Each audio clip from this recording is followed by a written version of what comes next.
And we'll talk about all of that on the show today. Mr. Olalekoni is here. It's my pleasure to have you join us. It's been a while. I don't know what side Fᴜʟ did. I was saying as I was coming that mainland FM, is home to me. Is have you join us on the show today. Much. Thank you. I mean, I mobilization that you did as regards the local government election, why people should come out and vote at local government level. Thank you for all of those efforts and the commitment that you did. We also did our part on this part, though. Yeah, I saw it. A big shout out to WG as well. But let's get straight into the conversation. Lagos was on the 12th of July, and then I think on the 27th of July that they've taken over office. They opened the books of guests that they receive every day, list of people waiting to see them. It's a big deal. Last year, I think February or March last year, about the local government got 1.something million today. What have you used it for? WG꞉ today. What have you used it for? Local government chairmen are earning, and what are they using it for? How big do you think local government administration has now become in a democratic setting? Well, let me previous election. Probably we are just at very low voter figures, and you will see that in fact some polling units, like you rightly said, I think it's increasing, and what I see, people are even aware in Lagos State where it carved out at 7 LCDs out of the 20. After that, the monies have been getting to the locals. There's been some attention, but what were you aware of what is happening in their locality and all of that? So we want to work for you, and that's why you can see that majorly roads are not being tarred by the local. In fact, some people, what is going to happen or what is happening in their local government. So we are beginning. It's good for us as a country. State government is doing the bit, and then your inner roads, for example, in your streets, your inner roads in your locality belongs to the local government. The local government is responsible to fix that road. Your primary health care center, I keep saying Lagos has a model. The model is that at least one primary health care center works. Wow. Ikeja has 5 primary health care centers, and the present local government chairman of Ikeja wards. So let's imagine that we have 300 general hospitals that you have people crowded, no bed, no. It will reduce the pressure. And so also if you have all of these primary schools, it will reduce the burden on parents of trying to compulsory purview. We see that some local governments will say that, okay, let me even renovate a classroom in the secondary school, and so on and so forth. So it makes a lot of sense how you open the conversation up right now, because I've always said it that governance is a give and take thing. Yes. It's to do whatever I want to do because the people are not demanding from me. Yes. And sometimes these roads, PSCs like you broke down. Let's go back to the July 12th election in Lagos. Conscious attempts to raise their awareness. Yes. I saw them everywhere like, it's to that date. Yes. Right? But it's because the awareness, you guys made us know that. How can we start to change that narrative? Because it's as simple as that. Imagine when you have a local government, some parties having 9 votes. Yes. There's obviously no competition. The whole big role to play. And I feel it helps. We usually say that the idea of is that thing. They will do it the way they want to do it. If we continue, real politicians once is that just tell them that intellectuals, we now see more of young people. It is not. I was saying it somewhere today, and I say that, you see, one of the easiest things to do is to criticize. It's not working. They say, people will tell you that. Somebody will say that if you go, they will purchase you. Nobody. This is our show.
You know, and we have House of Assembly members who have been who have been Igbo. Judy Dumog is very popular. Joe Igbokwe is a chieftain of the party in Lagos, an Igbo man. So nobody will chase you. We've had commissioners that are Igbos in Lagos. Yes, South people. So we are saying that own it. They don't leave it for say this is you know, they are the ones that will do it. They already know people that will win. Why not try? Want to make people pull away, which is the opposition. Yes. It's difficult election, and then the party at the said that single categorizing it all, or you think it's just the opposition? And that complacency from the opposition, that you know, I don't. You are living for say that we will help you organize this. If you look at the local government elections, maybe on the first Saturday, but you have said. And even there have been so much awareness between the parties. You see, yes, the competition 5-4. What I'm saying is, Lagos State has remained a model. The party tells you 57 candidates to sub an organization within the party to tell you that, see, we are not just fielding you. What we are saying is that, no, of a state that did not even print ballot paper were removed. In Lagos, you won't be able to say that. You want opposition. The primaries of Lagos State shunning Stolalekun. I understand the politics of there would always be that it's healthy enough for the. You know, I said that, you see, it is the same guideline. I need, if it will not work for you, the same way that Labour Party had candidates and so on, you know, Jodo yesterday, where PDP almost had 500 votes. Yes, they almost had 5, and it counted. We saw the figures. You understand? So, what I'm station is concerned, it is the same guideline you use. But you bring to LASEC is what LASEC will record for you. And that's the level playing ground on the election day. So it's not about... Let's talk about local government itself. It's a big part of our daily act that there's barely no difference. Yes. Especially when we have those LCDs carved out of those local governments. How Lagos had evolved with the local government over time. I mean, on this space, I've had quite a lot of local... Onigbongbo, yeah. I mean, well, maybe the party as it is right now. If the local government chairman are really always be, you know, room for improvement. But so far, it's been so good because they've allowed them, they've given them free hand to operate and all of that. You see, but the major thing that Lagos State has done is which is development to an extent compared to other states, and it is because and go free, yes, no go but you understand. So for me, the major free hand, and I'm enjoying that. Maybe the only thing is the money is actually not close to the local government post, and that's why you can see development. You see in Lagos that where you are not lying. In the Ikeja local government, the current local government chairman. So you see, we've seen, like I said, we've seen primary healthcare centers like a private standard private school. The last election in Lagos, of course. You know, because the free hand, you said, money has been getting, the allocation has entered. How much are we giving them this month? Let's just give them 3 million, 5 million. Next month it can be 5 million. Sometimes it can be 5 kilometers away to the commissioners. On those states, be specific. What am I doing? I can tell you that in that your state, and people shout about all these local government man, a family man who has the kind of financial request he gets on a daily basis. So I don't want to mention names, so that's why I don't be as if we've seen local almost you will hardly see a road in Ikeja where attention to maybe primary schools and hospitals, and then the next one comes. Okay, so we'll open this conversation up a little bit. The local government chairman also go government, look LCDA. How much did you get this? We use this one to do this one for empowerment. Let us have detailed breakdown. Stability. How can we hold the good money, especially the ones that that we see? Maybe trust is the biggest thing you can lose as a public office holder. And I will always say it: the moment financial misappropriation is at this month, how much did you carry over?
spotting them that the traffic light is always slow. Maybe 1 minute it goes off, it turns red again, and once your car moves, that they should stop using the truck.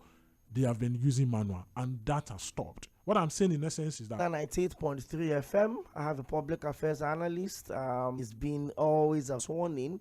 I would say to look at how far the days ahead would be.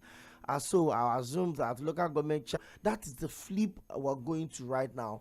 I know you know Lagos very well. I have that spread of and I know you also get information. What has been the government at the state level can do whatever they want to do up there, but the way it affects development. So for me, environment, and then for me, the local government drainages I complained about, hardly will you go to people who have actually working as they say, and that's why you see, you go and tell you there are some places in Lagos why the reason why the street trading. I think that the chairman in Lagos needs to work on this issue of street trading. Is that keke is parking or bus is parking? Those are nuisances, and that's why you see that. And so at the end of the day, on the inner route, on these environmental nuisances that we have, and all effort, I can't remember the full meaning of effort now from the Ministry of Environment, Office of Drainage Services. So Lagos, I think are health, and also I allow responsibility to curb it. The local government has a responsibility, to stop people from putting garbages inside. What we said on the show today as regards local government funds is Lagos get money past some other local. Lagos and on the mainland, maybe a Papa rate the IGR structure of Lagos in terms of, because men own lock-up shops and all of that. Are we in a good position with IGRs in Lagos? Well, if you're collecting them now, I've forgotten the name, maybe it's tenement into something. So, government, the taxation, the management, and maintenance of markets and all of that. The news that usually, used to be accrued to the local government now belongs to the local government. That's part of the money they still share, month of the box. But at the end of the day, you also see it that when you say think out of comes in and all of that. But you see the new tax laws, which will be in effect from January 2026. So you'll be remitted to back to you. You will collect your money back. These are figures. These are books. By that time, everybody will know that local government, don't come and meet me. Don't come on this particular tax. Don't even come near us. We'll pay it. So everybody will be aware that government will come and all of that. So I feel that, but there are other avenues where even local governments can even just sit down and think. There are places you can actually get revenues from. And then set the template here. Local government on the island, local government on the mainland. Can you give me maybe your top 5 performing local government chairman in Lagos at the moment? I said I was going to put on the spot, and let's run. Every single day is enough day to make a feasible change. So if you tell me 31 days is too small, I'm trying to. Can't read that, because what happened was they just continue from where they paused. You can't say that 30 days. So we are looking at. If you are looking at second time, Samuel Bernard, I think she's doing very well, because for me, I feel that I want to cover the commissioning of that project. And my fear is the maintenance of that project. That would they be able to sustain and maintain that project? I expect the government of LCDA in Lagos mainland that also built such. It was commissioned at the same time. Anybody that takes health education as a priority, monthly palliative. I can't remember precisely, but very well. Dula, he did very well. Well, I said that before the election, the party asked that to submit their manifesto. And see, I can tell you that if you look at the manifesto of the Ikeja, on some days ago, the local government chairman of Ikeja was talking about that all the primaries all over Nigeria, and so it's coming to say that and that if you are winning them, we saw primary schools that were painted. They were still okay for public saying this is not the standard. And then the standard it beats is that we saw what Kolade Alabi, the former chairman of Bariga built. And that's like the standard. That's like the lesser. And we know that personnel in public primary schools, they are quite better than the ones in the private school. So if you're not collecting money from you, the environment is good. You know that they have capable ones. Then it's simple. And so that's what the Ikeja local government chairman is looking at. And then Jodu chairman, wonderful. In fact, some of the things for people to and all of that. So for me, I think I've mentioned 5 and yeah, they've done really well. Well, I think from your observation, so maybe a lot of them don't demand so much from their local government chairman. I mean, they got money now. More than one here. As the phone lines have been buzzing, you'd expect it's a local government conversation. Yes. So people would certainly want to talk. We're also streaming live on /mainland 98.3 FM. With all of you were expecting to have Mr. Adɪɪryɪ join us on the show today. Lagos, 31 days after they were sworn in, how far have they done? What have they been able to man? In fact, my name is so. I'm calling from we have a new local government chairperson. I'm calling from Aᴅᴍɪ, local government first. So